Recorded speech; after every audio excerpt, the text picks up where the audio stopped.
Hi, I'm Sue Paul. My biography for Captain Thomas Bowery, Jeopardy of Every Wind, is to be published by Bird this month. I know that a number of people were disappointed when my book launch at the London Metropolitan Archives fell victim to COVID-19. Hopefully, like so many things, that event can be rescheduled when it is all over. Then it will be combined with the opportunity to examine some of the documents I used in the research for my book. In the meantime, perhaps this presentation can go some way to plug the gap and also reach a wider audience than could have attended the original event. It was a great inconvenience. He was extremely busy, but now red spots had broken out on his face, forearms and hands. Thomas Bushell could no longer ignore his fever. He needed to find an apothecary. Although the symptoms were relatively mild, was he concerned he had contracted smallpox? He had probably known of cases of the disease where the early symptoms were similar but much more severe. It was the 17th of February, 1721, and later the same day he wrote home to his cousin at Cleve Prior, about 5.5 miles north of Evesham in Worcestershire, saying he hoped his mother would not be concerned, because the apothecary had confirmed his was a very kind sort of pox. Bushell almost certainly had ordinary smallpox, which, although as highly infectious as the more usual variation, was much less common. The rash would soon spread to his trunk and lower limbs, but this form was fatal in less than 1% of cases. Bushell was not greatly debilitated by his illness. On the same day as he saw the apothecary, he dispatched an iron chest containing silver and jewellery weighing about 200 weight home by carrier. He suggested a wheelbarrow would be needed to collect it. For security, he had retained the key, so the chest could not be opened until he returned home, presumably once he had fully recovered. The letter was written from Marine Square in Wapping, the home of his late aunt, Frances Gardner. Frances had died in mid-January, and Bushell was her sole executor, and may have arranged her funeral at Lee in Kent on the 17th of January, before staying in London to obtain probate on her estate 2 weeks later. Frances had recognised her affairs were complex, and made provision for her servant, Joseph Noden, to assist Bushell until he became familiar with them. The help was probably much needed. It was a busy time for Bushell. He had buried his father at Cleve Prior on the 6th of October, 1720, and obtained probate on his estate the day prior to his aunt's. It is not known if the iron chest contained anything in addition to the silver and jewellery, or whether Bushell returned to the manor house at Cleve Prior with another chest, because nothing more is heard of Frances Gardner's legacy for the next 200 years. It is likely anything other than the valuables mentioned in the letter were considered of little worth. 23 years after Frances's death, Bushell's uncle, George Fetterplace, died, naming his nephew as his heir. Thomas Bushell changed his name to Fetterplace and moved his family to his late uncle's estate at Swinebrook in Oxfordshire. In August 1913, the then resident of Cleve Prior decided to have a clear-out and discovered an old wooden chest in a windowless attic room. As one newspaper reported some years later, "How excited most of us would be if we discovered a little room under the roof that nobody knew about before." In one corner there was a curious old chest. It was a romantic moment. Would there be Spanish doubloons or emeralds from the newly discovered land of Peru lying in that ancient coffer? Eagerly the old fastenings were undone, and to everyone's disappointment, nothing was seen but a bundle of letters. The disappointing find was a large collection of late 17th and early 18th century manuscripts, which, when examined by John Humphreys, the president of the Birmingham Archaeological Society, were found to relate to Captain Thomas Bowery. When I learned of the papers from a chance internet search another century later, my reaction was very different. I had recently registered my Bowery surname with the Guild of One-Name Studies, and such a find is like treasure to a genealogist. I immediately set to tracing the present whereabouts of the documents. Over the intervening period, the papers had been examined, sorted, and rearranged more than once. The chest itself was presented to the Victoria and Albert Museum. The documents were donated and sold in a number of tranches, and have all moved at least once since, but the majority are now held by just two archives, the British Library and the London Metropolitan Archives. Before they were disposed of, Sir Richard Carnac Temple was asked to study the papers.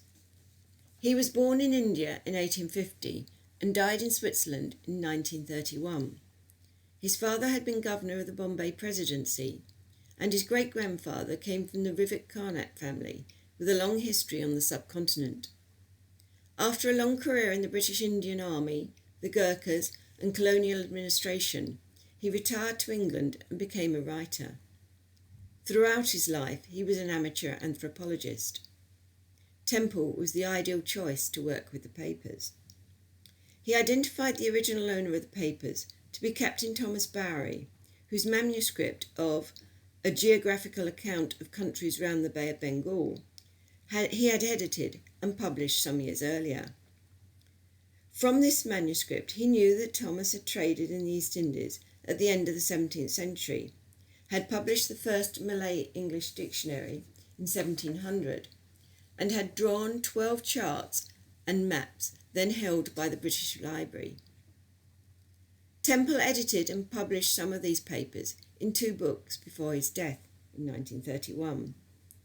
During this work, Temple produced a potted biography of Thomas, which became widely accepted, but, despite his papers being studied by many researchers over the years, no further work had been done on his life story.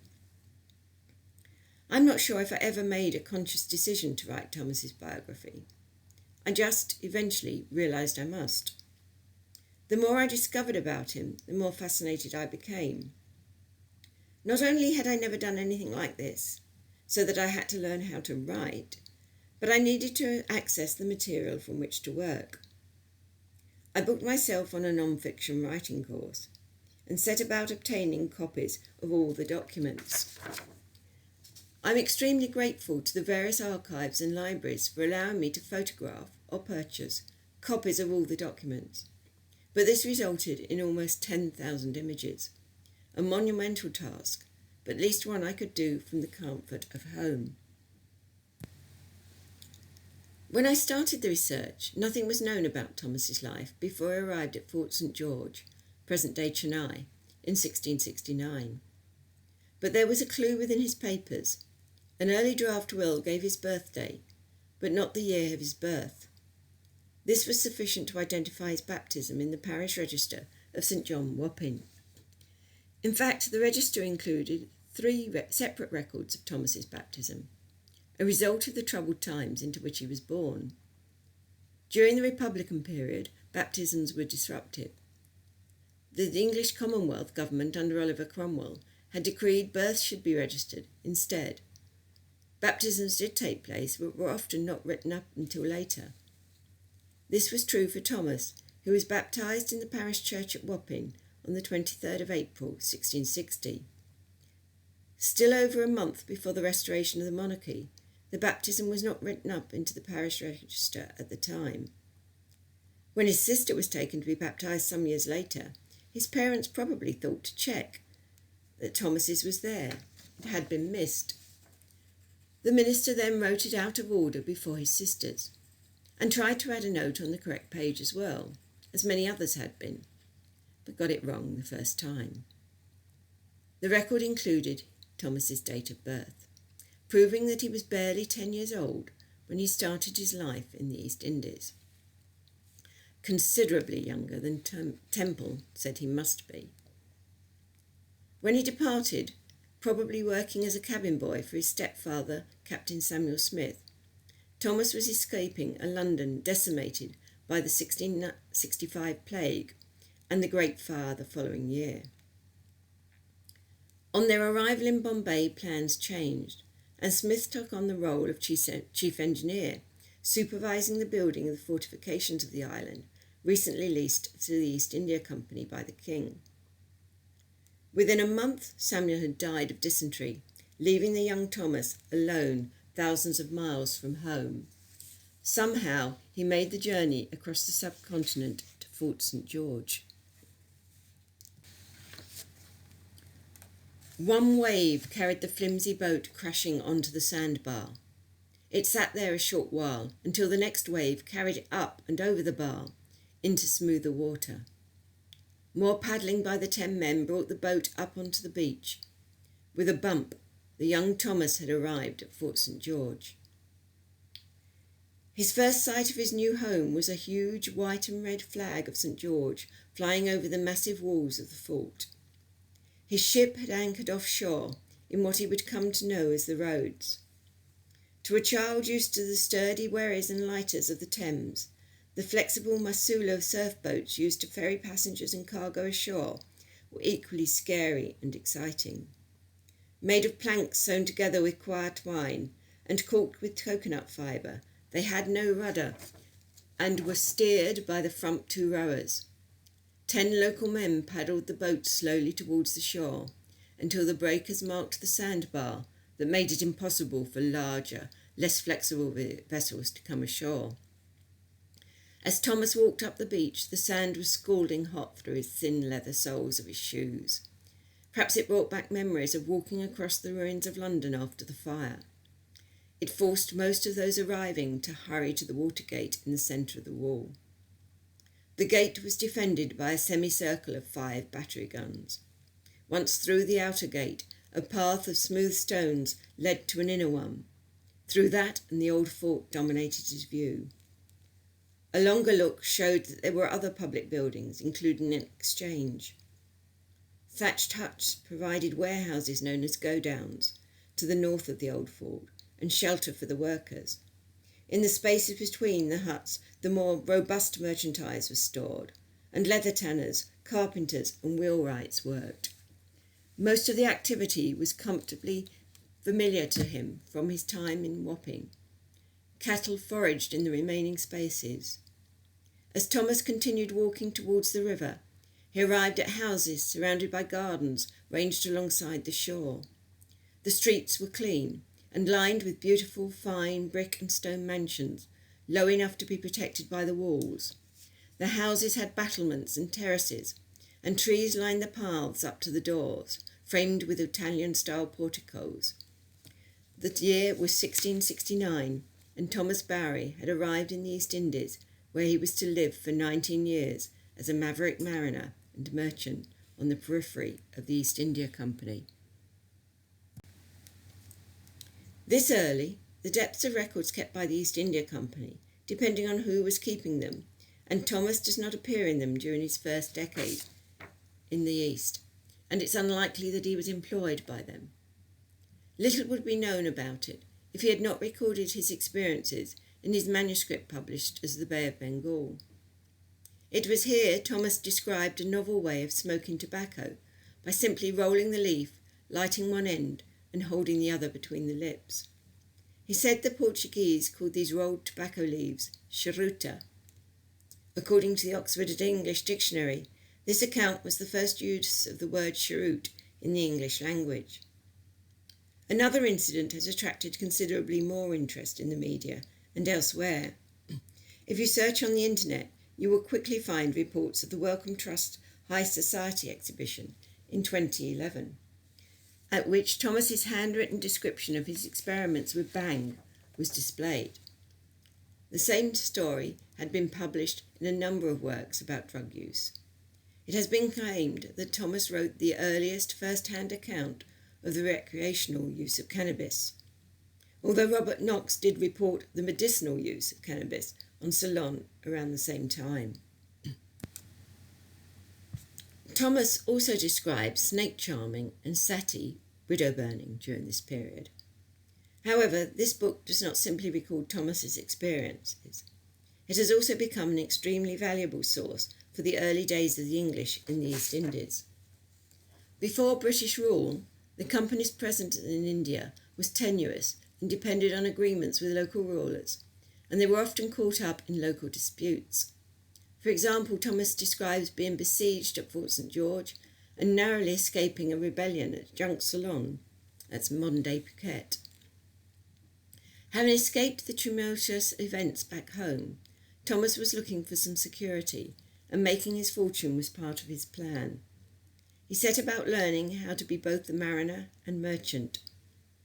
From evidence of boys he took under his wing later in life, it is likely that he was apprenticed to a country trader, unconnected to the East India Company, for 5 years, and learnt astronomy, surveying, mathematics, and merchants' accounts. It was also probable that he was allowed to observe trade negotiations and discussions about the ship and the cargo. Whatever form his education took, at the beginning of his second decade in the East Indies, Thomas was ready to start acting in the country trade on his own account. Despite his young age, he was the most experienced of his business partners. Leaving Bombay on the Dispatch in the late 1680 with a cargo of rice for Muscat, a storm blew up and Thomas was blown further from shore than planned. The small ketch was crippled when the main mast was damaged. Vulnerable, he hoped to return to the safety of Bombay, but the winds were against him. He headed to Goa instead. Just off shore, he was attacked by pirates and was unable to put up any resistance because his powder was wet following the storm. The attack started 30 minutes before sunset, and the pirates stayed with the ketch throughout the night. Fearing for the lives of the Europeans on board, Thomas, John Dunaway, a Portuguese boy, and 3 Lascars stealthily slipped into their boat at 3 a.m. and silently rowed towards the shore. They left 11 more Lascars on board. When the sun rose, the 6 witnessed the pirates aboard the Dispatch. Thomas and the others successfully made their escape, but it took 5 days of rowing to reach Goa. 40 days later, several of the Lascars left on board the Dispatch arrived in Goa from the port of Bergara, where they had been stranded by the pirates. The Lascars confirmed the pirates had intended to kill Thomas and Dunaway had they remained on board. It was shortly after the attack by Malabar pirates that Thomas purchased a share in his first ship and commenced trading on his own account. It was often a perilous occupation, and at times he was in fear of his life. So what sort of life did Thomas have so far from home? On average, it took 5 years for Europeans to acclimatise to life in the East Indies, but most were lucky if they survived 2 monsoons. Alcohol, diet and heat took their toll. Cholera, typhoid and malaria all contributed to the death rate, and as many as 1/3 of companies and overseas personnel died each year. Despite the risks, the opportunity to return to England with a personal fortune for those lucky enough to survive ensured the company had little difficulty in recruiting staff, and they were able to pay low wages. But one of the perks and attractions of working for the East India Company overseas was the opportunity to trade in diamonds, which were not covered by the company's monopoly. Diamonds were to be found in both Borneo and India. The main advantage of these gems was that they were inexpensive to ship home when an employee returned to England, where the readmission of Jews by Oliver Cromwell in 1655 had resulted in London becoming the main European market for uncut stones. Thomas worked alongside the company in what was known as the country trade. In the beginning, the East India Company ships sailed from London to the East Indies and then from port to port, picking up cargoes before returning home.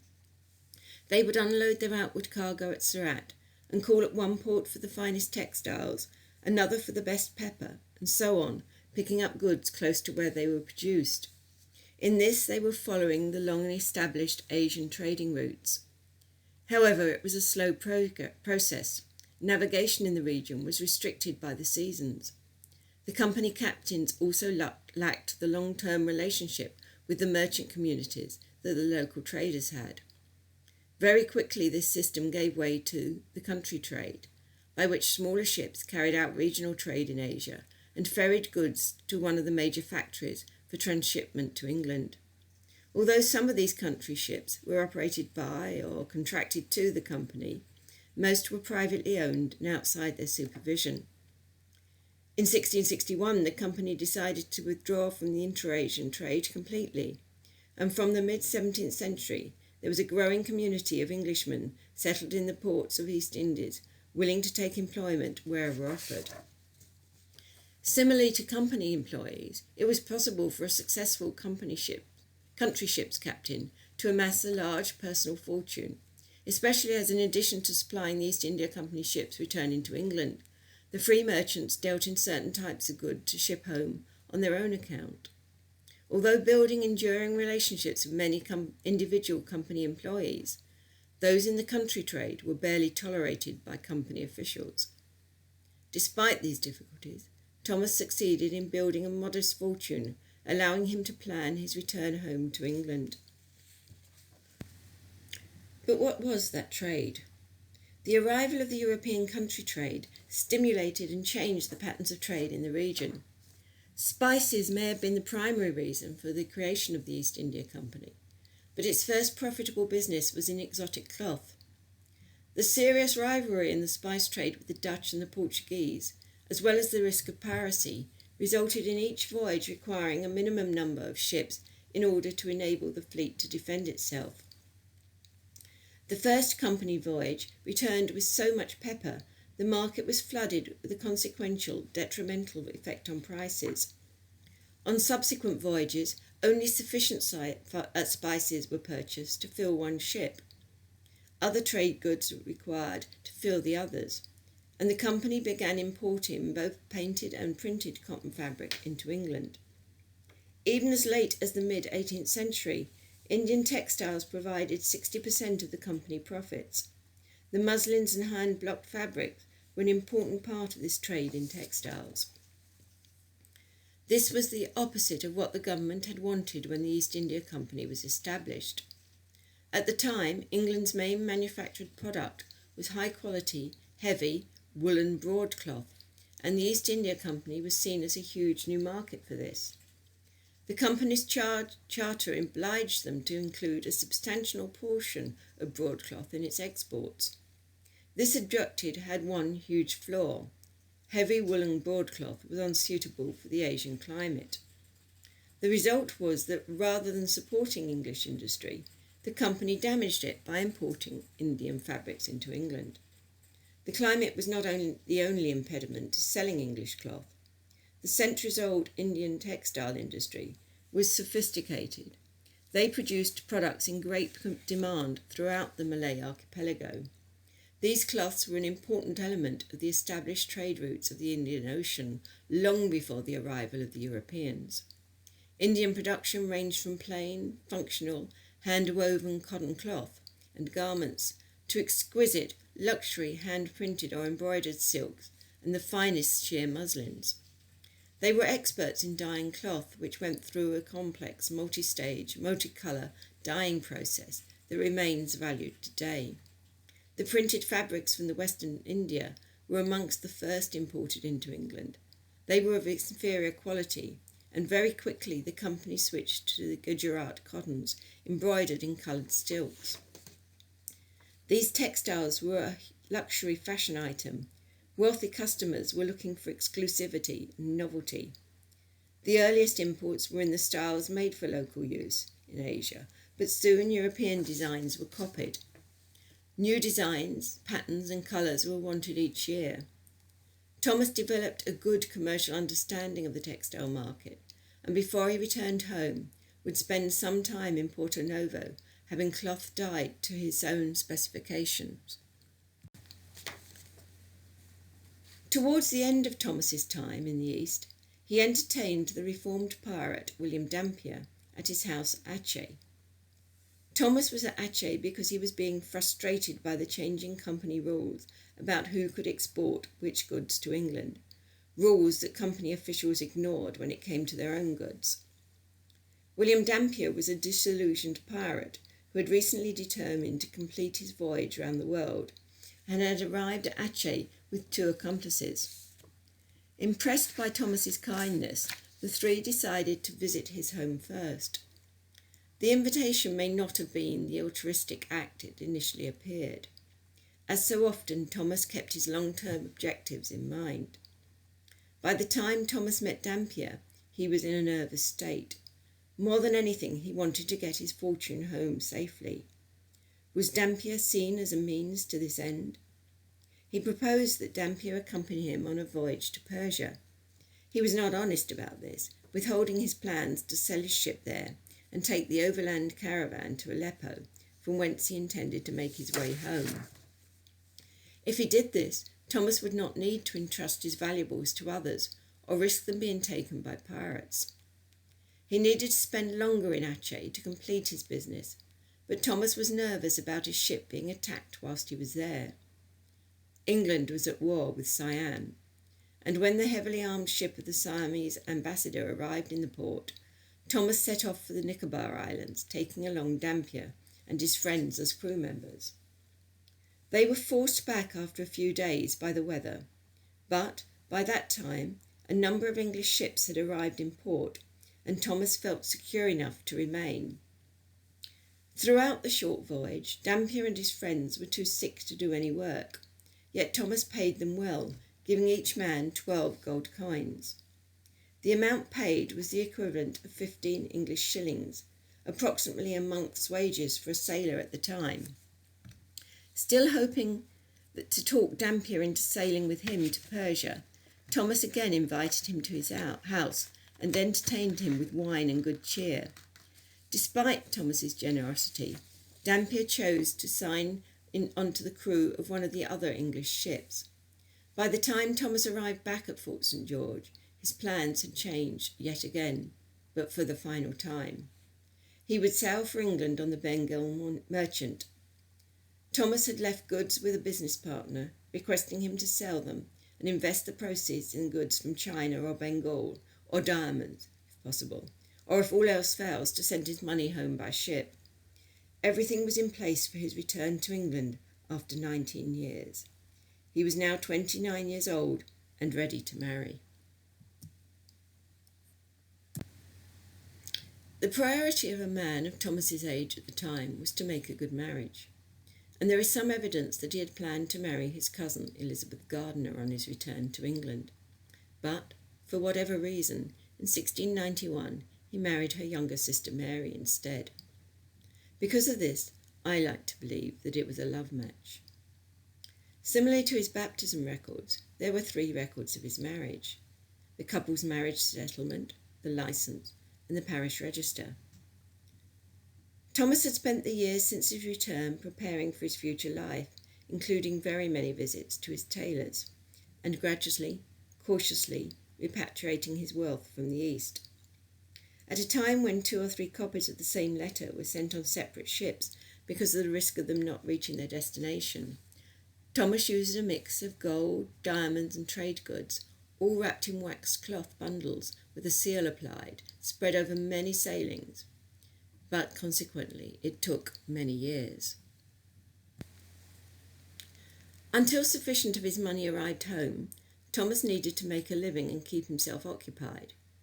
He started by selling his knowledge, both of the markets and the ports, what we would today call a consultant. He came to complex arrangements with East Indies captains. With one, he sent cash and a silver bowl that was to be sold to raise additional funds for goods to be purchased in one port and sold in another. Only then were goods for England to be purchased.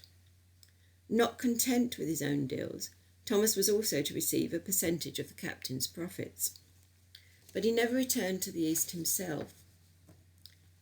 In 1696, he encouraged a group of friends and associates to purchase the St. George galley, with the intention of commanding a voyage himself. There is a possibility he may even have intended to be involved in the setting up of an independent factory in Borneo. But he saw too many risks, from the East India Company, the elements and pirates, and his nerve failed him. The financial losses from his venture resulted in a long court case and eventually, many years later, a falling out with his best friend. Before then, in 1698, the two took a 6-week tour, part business, part pleasure, of France and Holland together. At Delft, Thomas wrote of seeing the extraordinary fine china. Years later, he was to set up a china shop in Goodman's Fields, close to Wapping, which may have sold the very same Delft china. One of Thomas's major achievements was his Malay English dictionary.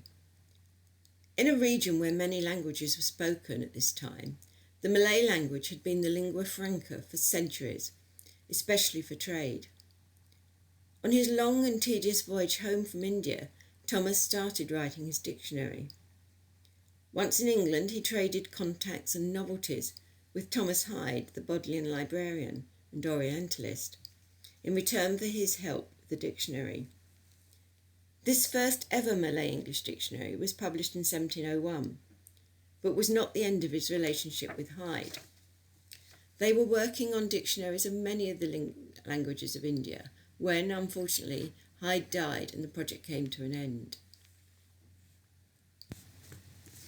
As we have already seen, on his return, Thomas married and published his dictionary.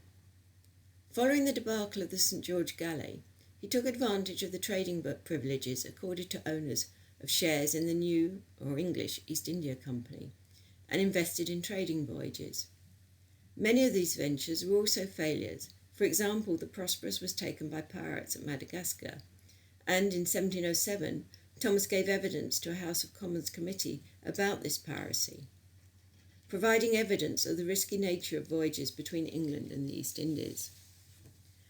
Pirates in the Indian Ocean, such as William Avery in this slide, terrorised shipping.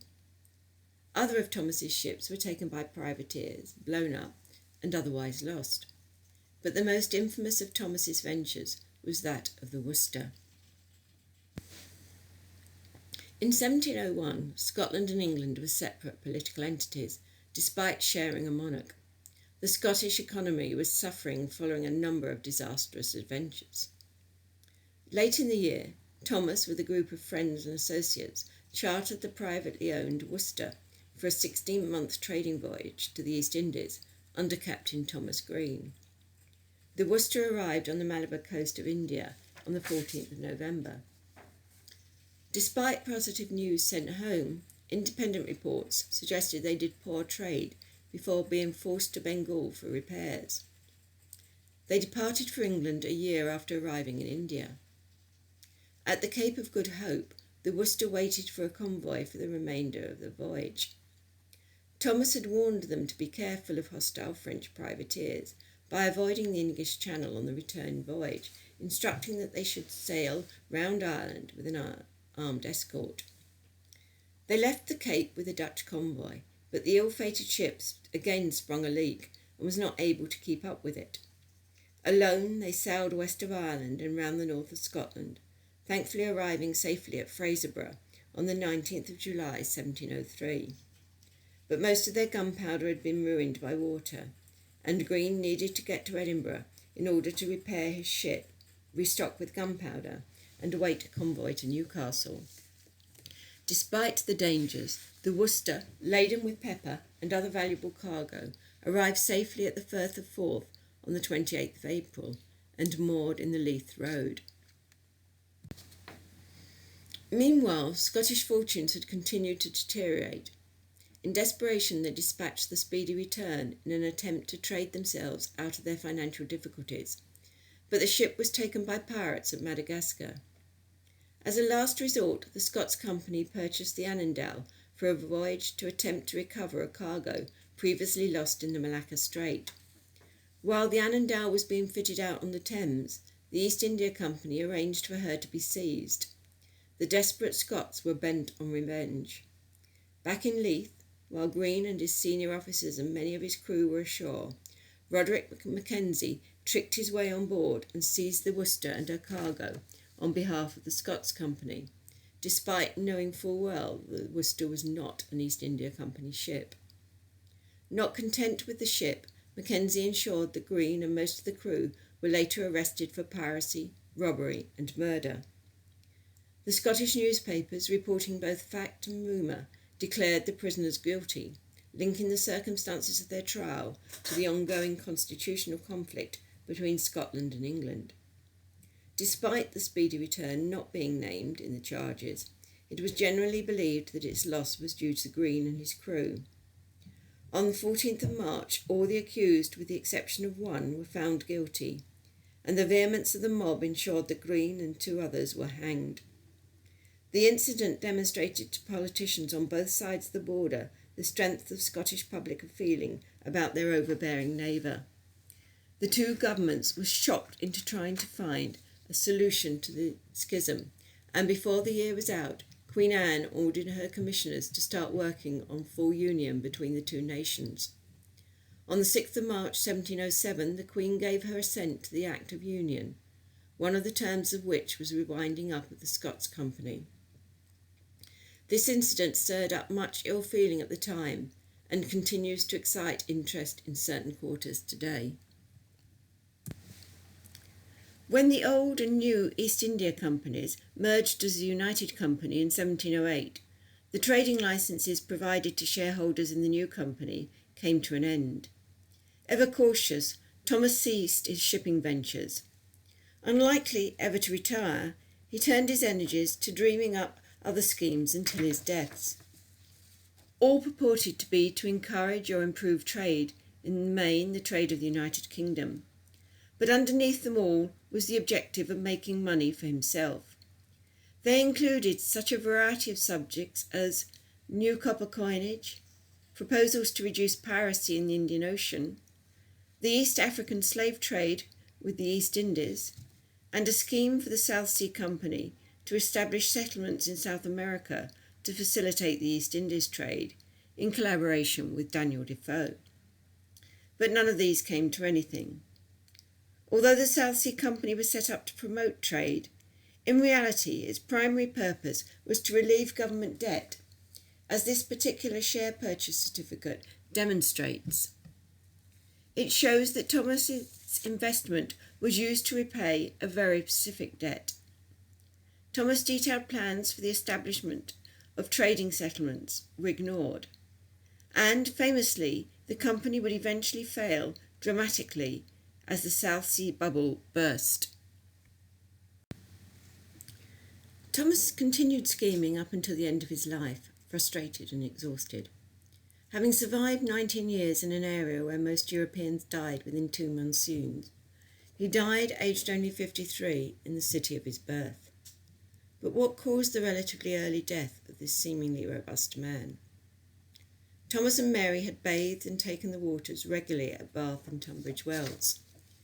It is not known for certain why, but the pattern of Thomas's period of sickness and surviving apothecary bills indicate that these trips were probably because they were concerned with Mary's infertility. They had no children, and that Thomas had caught malaria whilst in the East. He died in March 1713. Earlier, we saw 3 baptism records and 3 marriage records for Thomas. More unusually, there were 2 for his burial. First in the Stepney Parish Register, with a note that the body had been taken to Lee in Kent, and again at Lee, where he was buried. Unfortunately, there is no surviving memorial. If his tomb, ordered in his widow's will, was ever built, it has long since disappeared. This is a shame, because many of the memorials at Lee Old Churchyard are listed as historic monuments, including that of Edmund Halley, of the Comet fame. Mary's will also made provision for almshouses to be built in the couple's memory. This eventually happened in 1744, after a long chancery case, but were known only as Mrs. Bowery's almshouses, until they were demolished in 1878. The residue charity created closed when the money ran out. On the wall of the committee room was the inscription, "These almshouses were built in AD 1744, under the will of Mrs. Mary Bowery, the relic of Captain Thomas Bowery, for poor seamen and their widows of Radcliffe, Poplar, Bethnal Green, Marland Old Town, Marland New Town, St. George, St. Anne, Christchurch." Thomas's true memorial is his writing, his Malay English dictionary, his posthumously published Bay of Bengal, and his papers distributed through a number of repositories. When a standard Romanised spelling system for Malay was developed in 1972, it was in part based on what Thomas developed. His Bay of Bengal manuscript remains an important historical source for India, Malaysia, and Indonesia. Thomas's papers are still studied by academics and other researchers in a number of areas of the early modern period, from letter writing to marine insurance. Today, the strongest emotions are still stirred up by the one incident that Thomas never let drop, the saga of the Worcester. It can still divide the Scots and the English, and the union of the two countries is as much a contentious topic today as it was in Thomas's time. Thomas did so much that this can only be a thumbnail sketch of his life. If you would like to know more, Jeopardy of Every Wind is available from Amazon now, and I would love it if you were able to join me at the London Metropolitan Archives once we are released from our COVID-19 isolation. Thank you.